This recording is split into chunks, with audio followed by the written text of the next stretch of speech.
We were talking, weren't we, Matt, about our Birmingham City season, and in our first 2 away games were Wycombe Wanderers and Leyton Orient, and we won both of them. And we didn't realise at the time what good significant results they were for us.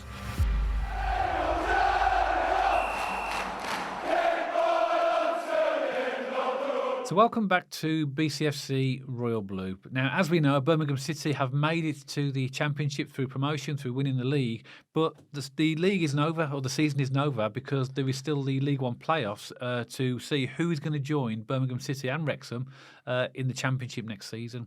In this podcast, myself and Matt are going to preview the semi-finals of the playoffs, because clearly one of these teams will be our opposition again next season. So just to remind Matt, before we get into it, about and you guys, the fixtures for the League One semi-finals. We've got Leyton Orient playing Stockport on Saturday the 10th of May. That's a 12:30 kickoff. Then in the other semi-final, the first leg, we have Wycombe against Charlton on Sunday the 11th, and that is a 6:30 kickoff, which is a very strange kickoff. And then we have the second legs the following Wednesday.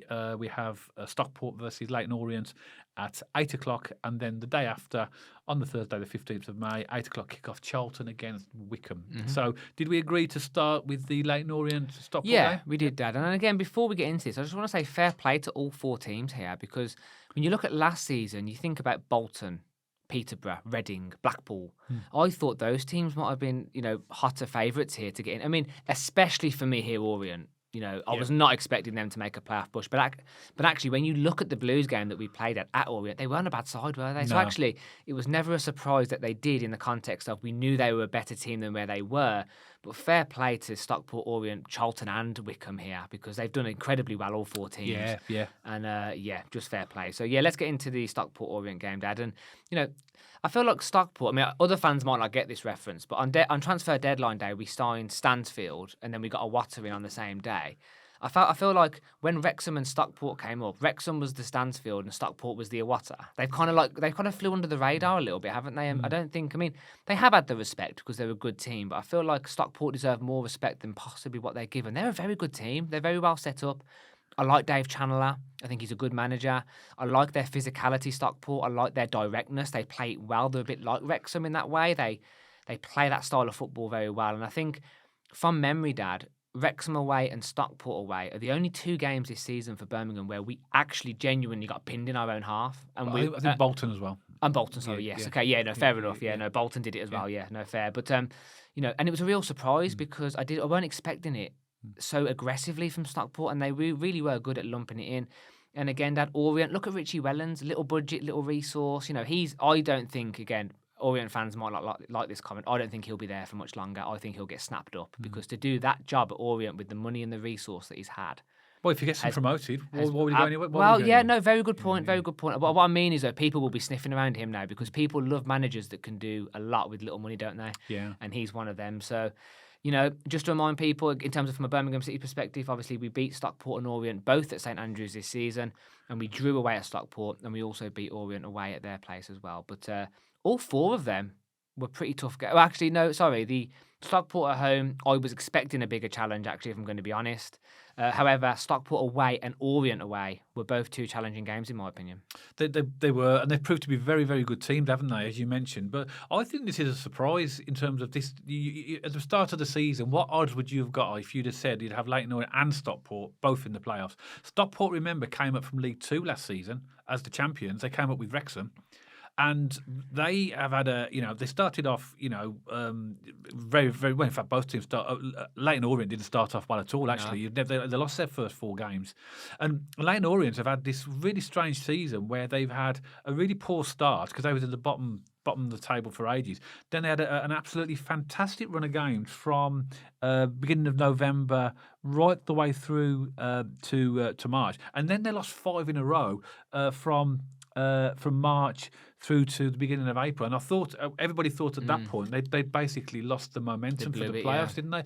And then they've had a fantastic end to the season. So after that, they've won their last 6 games and they've won 8 of the last 10. And that's what's got them into it. So fair play to them. Absolutely. But looking at Stockport, Stockport, again, are another team. So both teams come into this game with a lot of momentum in terms of they're used to winning. So I think this is going to be a really, really, really interesting game because how do you separate these two teams? I mean, I agree. they're so similar in terms of their form and the way that they've pushed themselves forward in the final part of the season.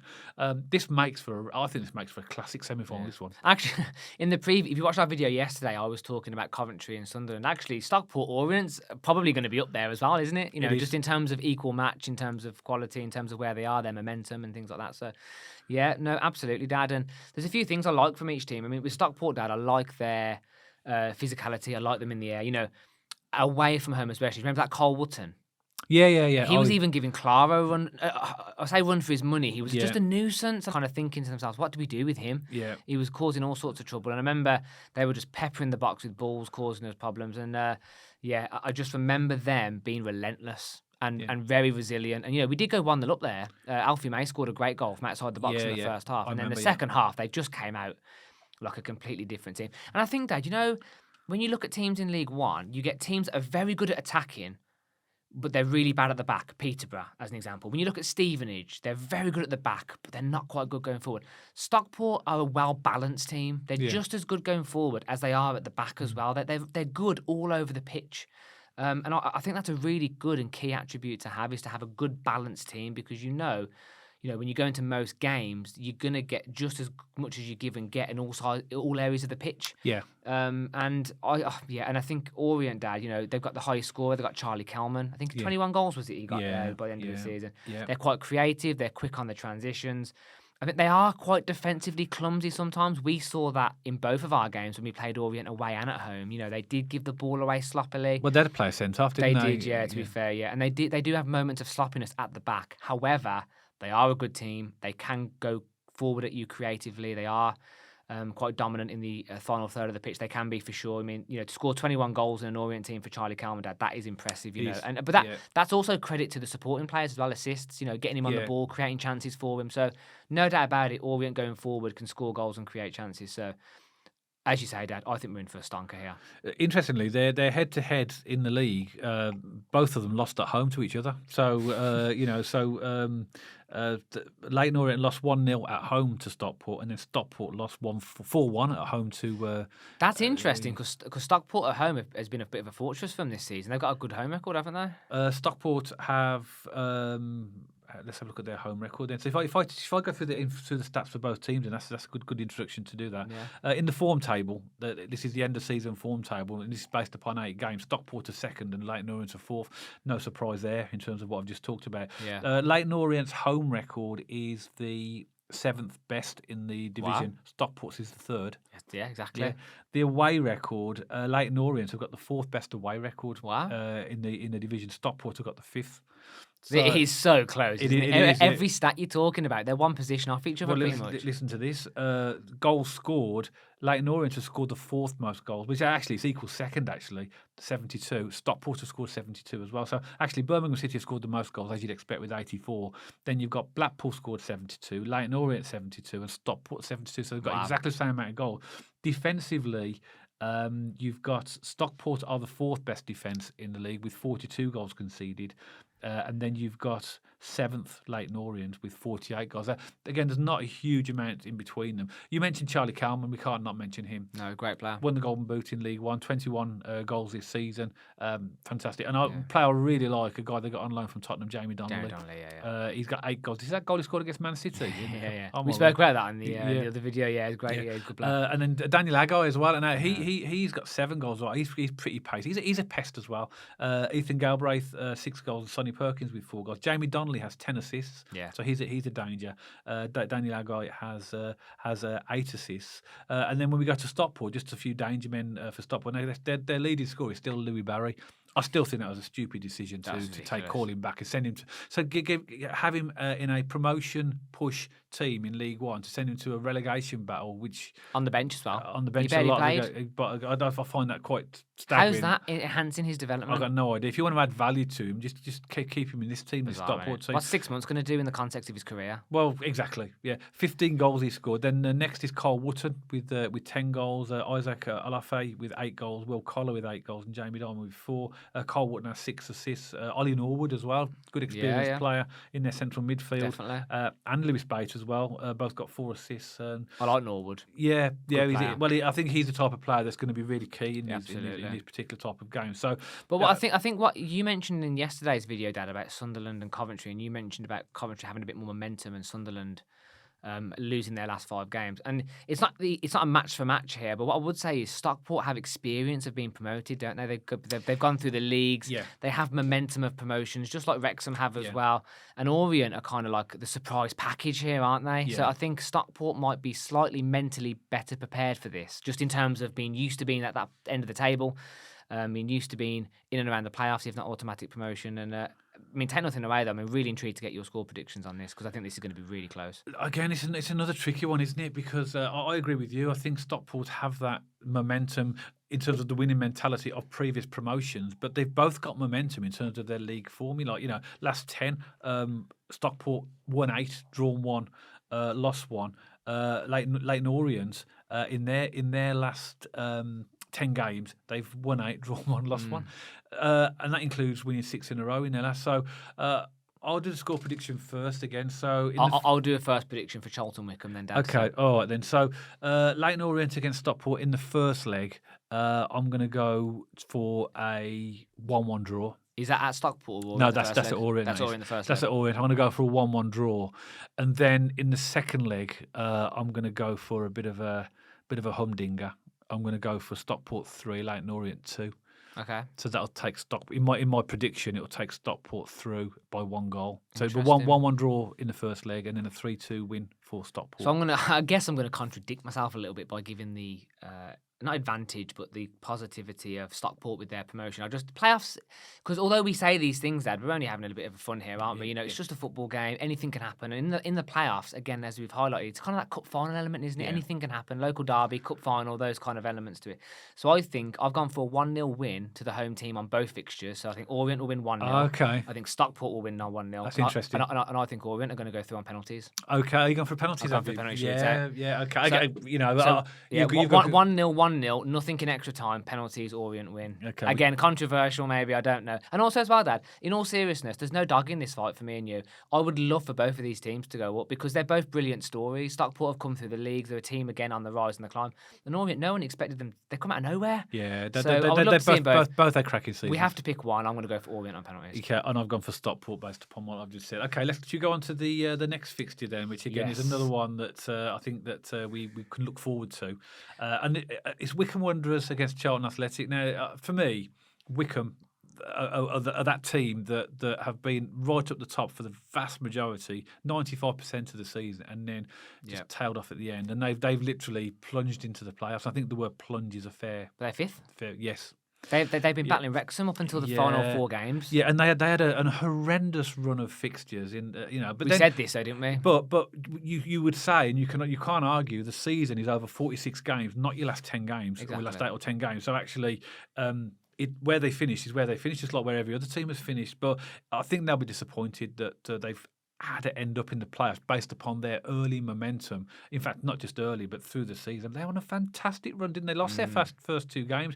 In fact, we were talking, weren't we, Matt, about our Birmingham City season, and in our first 2 away games were Wycombe Wanderers and Leyton Orient, and we won both of them. And we didn't realise at the time what good significant results they were for us. But they lost to us. So after losing the first 2 games, they lost to Wrexham and us. So they played the 2 teams that got promoted without even knowing it at that time. Then they went on an amazing run. 1, 2, 3, 4, 5, 6. They won. I think it was like 8 or 9 in a row. But then out of 15 games, they won 13. It's mad, isn't it? It was a mad run. I mean, in fact, Dad, they were top of the table for quite some time. And as Blues fans, we were getting quite a lot of stick, weren't we? Saying you paid all this money, we're top of the league. But Wycombe fans, I'm not saying necessarily from Wycombe fans, but from other fans here that were giving us loads of abuse, saying, Wycombe haven't barely spent a penny and they're top of the league. But actually, as you say, it's 46 games.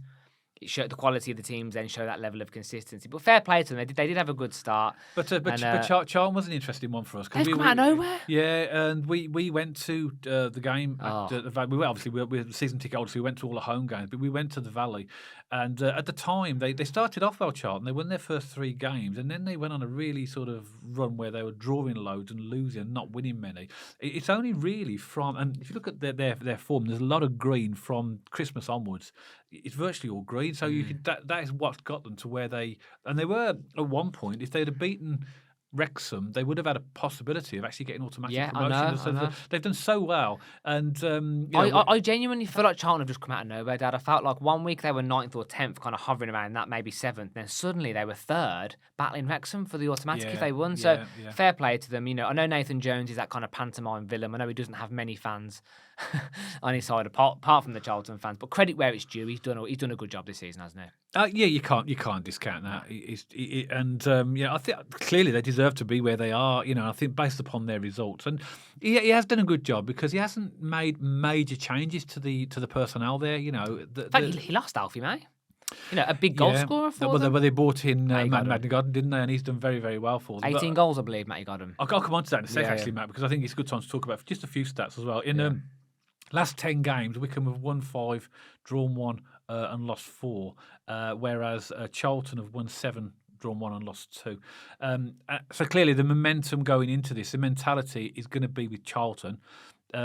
Wycombe are going to have that mentality of, it is a clean slate, but we shouldn't be here. We should be in the automatics. That could be an advantage or a disadvantage for both teams. If you look at their, the actual form tables, you've got Wycombe are just below halfway, 10 points of the last 8 games. Charlton are 3rd. Yeah, again, not surprising by what I've said. In terms of the home form, Wycombe have the 6th best home record with 42 points from their 23 games. Charlton have got the 4th with 51 points. The away form, Wycombe are the 2nd best away form. They've got 42 points from their 23 games, with Charlton are down in 8th, 34 points in their away form. So obviously Wycombe have got a better away form as well. In terms of goals scored, Wycombe have the 5th highest amount of goals with 70. Charlton around about 9th or 10th with 67. And defensively, they're right next to each other. Charlton are 5th. They've conceded 43 goals in their 46 games. Wycombe are just below that, conceding 45. So I think what this is showing us, these stats are... It's closely contested, though, isn't it? It is home form, but Wycombe's away form is slightly better. Yeah. But again, though, across the board, they're quite close together. Yes. Generally speaking. Yeah, they are. Well, again, both in the players. And we know all about Richard Kone. He won the EFL Player of the Season, 18 goals. And he's been injured as well for part of the season as well. So, and then we've got Daniel Udo, 9 goals, another centre forward. Cameron Humphreys, central midfielder with 7. I was going to say, Dad, sorry to jump in, but I think it's an important point. Richard Kone gets all the accolades for Wycombe this season. And I know he scored a lot of goals. For me, it's Cameron Humphreys. Yeah. Because the name you just mentioned of it, I think he's been fantastic. He's like the creative engine in the midfield. Whenever I've watched Wycombe, and they've been hit and miss this season, sometimes they look good, sometimes they look rubbish. Cameron Humphreys is the shining light, in my opinion, in all their games. I think he's a fantastic player. He's a championship player in the waiting for me. And Kone is as well. Yep. But he's, for me, is their star. Well, he's backed up by the fact that he's got the most assists in the team. Good player, really good player. So does Luke Leahy, actually, and Gareth McCleary. On to Charlton, their top scorer, as we know, is Matty Godden with 18 goals. He's done very well, hasn't he? Brought him from Coventry.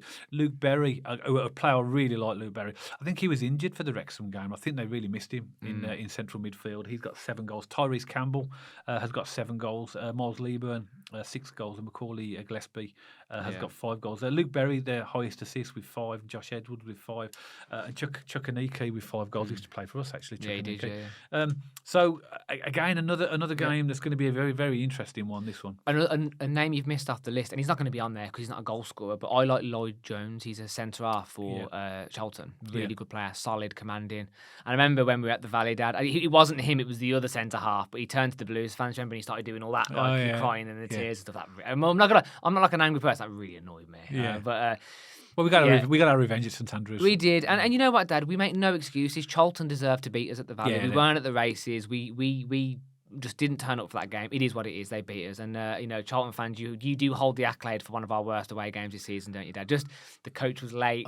We turned up just on time. We lost. If they get promoted, and good luck to them, can you please pick your ground up and put it a bit closer to, or put it on the other side of the Thames so we don't have to go across the. I mean, again, another. I'm really looking forward to all of these semi-finals, to be honest. So it's your turn to give a score prediction first. What's the first leg, Doug? Is it at the Valley or is it at the at Wycombe? So the first leg's at Wycombe. At Wycombe, okay. So I think that's going to be 0-0. I think it's going to be a stalemate, and then I think it's going to go to the Valley, and I think Charlton are going to win 1-0. Oh, okay. I can't see many goals in these games. Well, that's interesting because, again, I'll give you the head-to-heads, actually, which I haven't done yet. Yeah, please do, yeah. So we've got... Please don't say 4-4, 3-2, and I've just got 0-0 and 1-0. No, so basically, Charlton playing Wycombe, so... Charlton have won both of them. Have they? They won 2-1 at the Valley, and they were 4-0 a few weeks ago. Yeah, well, they did, yeah. Yeah, they're 4-0 at Adams Park, didn't they? They did. So just remind me of your prediction again. So I've gone for 0-0 in the first leg at Wycombe, and then I've gone for 1-0 win for Charlton at the Valley.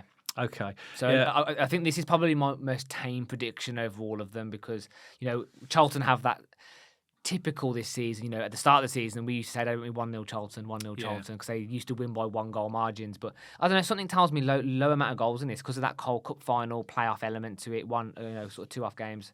I think 0-0 and 1-0 Charlton. Okay. I fear for Wycombe, if I'm honest, based upon their current form, based upon the fact that they are the team that have plunged out of the automatics. And also that result with the Charlton beating them 4-0 was a pretty stark reminder to Wycombe that this league is tough. In the first leg, I'm going to go for a Charlton win. I'm going to go for Wycombe 1, Charlton 2, and at the Valley, I'm going to go for Charlton 3, Wycombe 1. Wow. So I'm going to go for Charlton to go through and them. It's a pretty comprehensive win. It is. I do like Wycombe. I loved it when we went down. It's one of my favourite away games that was this last season, and I would like to see them be successful. But I think that they've. I think you could use the word blown it in terms of they're in a really, really strong position. I think it's fair to say that they've really not fulfilled what they should have done really this season. What we've not mentioned, Dad, and it's a big thing. Matt Bloomfield left in January. Richard Kone was out for about 2 months. I think 6 weeks, 2 months. Yeah. So, 2 big elements there, which is going to railroad their season. But even with Kone back and the way they're playing football at the moment, it's uninspiring to me from the team that they were pre-Christmas. Yeah, it's not the same team, and I don't think they're on that trajectory they were when Matt Bloomfield was there, in my opinion. It'd be interesting to get Charlton fans' views on this. I mean, I know that Luke Berry was injured against Wrexham. What's his level of fitness? Because I think he's key to the Charlton team. I do, Luke Berry, and I'm not going to change my predictions, by the way. I think that they'll stand at those as well. But if Luke Berry's in the team, I think Charlton are a much better team. Yeah. Better team. He's a bit of an engine, and one of the players that I think is really key for them. Kind of like Arawata. Yeah. So someone who's sort of Awata scores goals here and there, but so does Luke Berry actually. But he has a lot of games where you don't really notice a lot what they're doing, but they're doing key stuff. That's how I see Luke Berry as well. Yeah. But so I think that for me, I'm going to predict that over the 2 legs it'll be a Charlton. Awesome. Yeah, so that's it. Dad, I mean, looking forward to this again. As I said, we're not a League One side anymore, but I have enjoyed this season. I genuinely wish all 4 teams good luck. We know what it's like to go through playoffs. It's never normally the nicest process. Yeah. I think we've got 2 cracking games on our hand, and I'm looking forward to see who joins us and Wrexham in the Championship next season. Yeah, so that's our thoughts, and we'd love to get the thoughts of any fans really from any of the 4 teams, from Wycombe, from Charlton, Stockport, or Leyton Orient. Let us know your thoughts. Remember, we're only making predictions here. We as Matt's already said, we've got no real favourites in this. It's just nice for us as Birmingham City supporters to actually looking down on the playoffs in terms of we're already promoted, and be interesting to see which one of the 4 teams come up with us. So let's have your comments below. Let us know your thoughts on your own team and what you think you'll do in the playoffs this season. If you did like this podcast, then don't forget to give us a thumbs up. And if you haven't checked us out on our social media channels already, you'll also find us on X and on Instagram. And if you like to watch or listen to your podcast on Spotify, you'll see us on there as well. If you haven't subscribed to the channel and you'd like to, then hit that subscribe button. And if you'd like notifications every time we put a podcast out, then there's a little bell icon next to that subscribe button. If you press that, then you'll get those notifications on your device or your laptop or computer. Hope you've enjoyed this podcast. And myself and Matt will see you on the next one.